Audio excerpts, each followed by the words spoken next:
الفيلم ده لا هو ابيض ورائع ولا هو اسود وما يتشافش، هو فيلم رمادي. وده خليني اقول لك يا مساء الجمال يا حبيب اخوك عامل ايه؟ انا نرد افلام، والنهارده جاي اكلمك عن فيلم ان ذا جراي اللي بيعرض في السينمات حاليا وبدون حرق طبعا. واللي حمسني للفيلم ما كانش ابطاله بس ولكن المخرج كمان اللي هو جاي ريتشي، واللي في اخر الفيديو ده هرشح لك اجمل افلامه. ودلوقتي خليني اقول لك الفيلم ده حلو ولا وحش ولا رمادي. قصة الفيلم بدون حرق بتحكي عن ريتشل اللي بتحاول تستعيد مليار دولار سرقها رجل أعمال فاسد اسمه ماني سالازار، وعنده جزيرته وجيشه الخاص، وهي عارفة إنها لو راحت الجزيرة لوحدها مش هترجع، فبتستعين بفرقتها من المحترفين اللي هم سيد وبرونكو في رحلة هتتحول من المفاوضات لحرب بكل الأسلحة. فيا ترى ايه اللي هيحصل؟ اكتر حاجه حمستني للفيلم هو المخرج جاي ريتشي اللي اعماله تعتبر ايقونيه. جاي ريتشي له بصمه معينه كده في الكتابه والاخراج، زي البلوت تويستس الكتيره والغير متوقعه واللي تفاجئك كل شويه، والحوارات القصيره بين الممثلين، يعني عمرك ما هتلاقي له مونولوجات طويله ابدا، واللون الاصفر اللي بيحب يكتب بيه كل حاجه في الفيلم، ودايما هتلاقي ان في ناريتور بيحكي الحدوته في الخلفيه، ودايما جاي ريتشي بيحب يخلق كونتراست بين المشاهد والمزيكا، يعني يبقى مشهد عنيف ودموي والمزيكا في الخلفيه هاديه، والعكس يكون مشهد هادي والمزيكا في الخلفيه هي روك. فيلم ان ذا جراي بقى بصمه جاي ريتشي ضعيفه وتكاد تكون مش باينه اساسا، يعني الفيلم كله عباره عن تمهيد للمعركه الاخيره اللي هتحصل على الجزيره، والفيلم كان فيه ريتشل وهي اللي بتقوم بدور الناريتور اللي بيحكي الحكايه، ولكن على عكس اغلب افلامه الفيلم ده ما كانش فيه بلوتس كتير ولا كان فيه مفاجآت. وازاي يكون معاك هنري كيفل وجيك جلينهال وما تطلعش منهم اكتر من كده، خصوصا ان دي مش اول تجربه مع الاثنين، يعني عمل مع هنري كيفل ذا مان فروم انكل وان جنتلمانلي وورفير، ومع جيك جلينهال عمل فيلم ذا كوفيننت، فدي كانت من الفرص المهدره في الفيلم. انا كان ممكن اتفهم ان عمق الشخصيات معدوم لان ده فيلم اكشن، فدي حاجه احنا مش محتاجينها، بس مش لدرجه ان الشخصيات تبقى فلات للدرجه دي. بس مش كل الفيلم كان سيء، يعني الاكشن اللي بنمهد له طول الفيلم كان مرضي وممتع، كان شابتر كامل من الاكشن فيه كل ما لذ وطاب من الاسلحه والمركبات والمطاردات والخطط،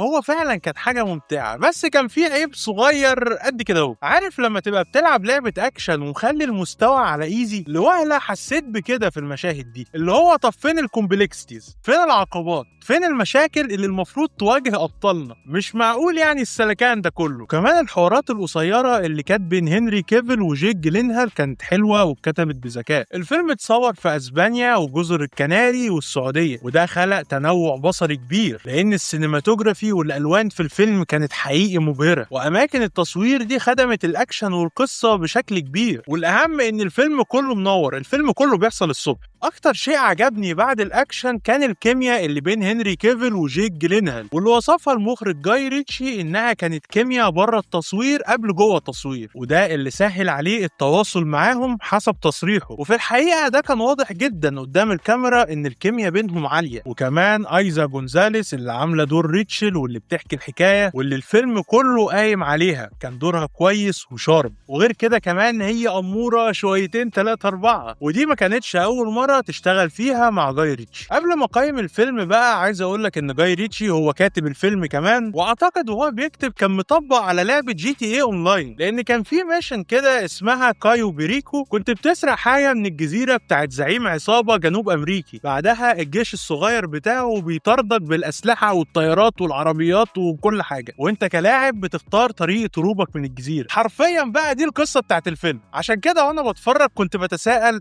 هو انا لعبت الكلام ده فين قبل كده؟ الفيلم مدته ساعه و40 دقيقه، وهو كفيلم اكشن فيلم كويس، بس كفيلم اكشن لجاي ريتشي فلا، ده مش كويس خالص، وانا قطعا كنت مستني ليفل اعلى من كده. وتقييمي لفيلم ان ذا جراي هو 5.5/10. كل اللي اقدر اقوله عنه انه فيلم انجويبل بات فورجيتابل، ومش ده الفيلم اللي تروح له السينما مخصوص تشوفه بكل صراحه، يعني هو فيلم بوب كورن اكشن تشوفه في بيتك وعلى كنبتك. ودلوقتي خلينا ارشح لك اكتر اعمال جاي ريتشي اللي انا بحبها على المستوى الشخصي. نبدا طبعا بالايقونه فيلم سناتش، بعد كده التطور بتاعه فيلم ذا جنتلمان واللي راجعناه عندنا هنا في القناه بالمناسبه، ومسلسل وموبلاند، وفيلم ذا مينستري اوف ان جنتلمانلي وورفير، وذا مان فروم انكل. وبس كده يا حبيب اخوك، اتمنى تكون استمتعت. شكرا على المشاهده، سلام عليكم. اغفل يا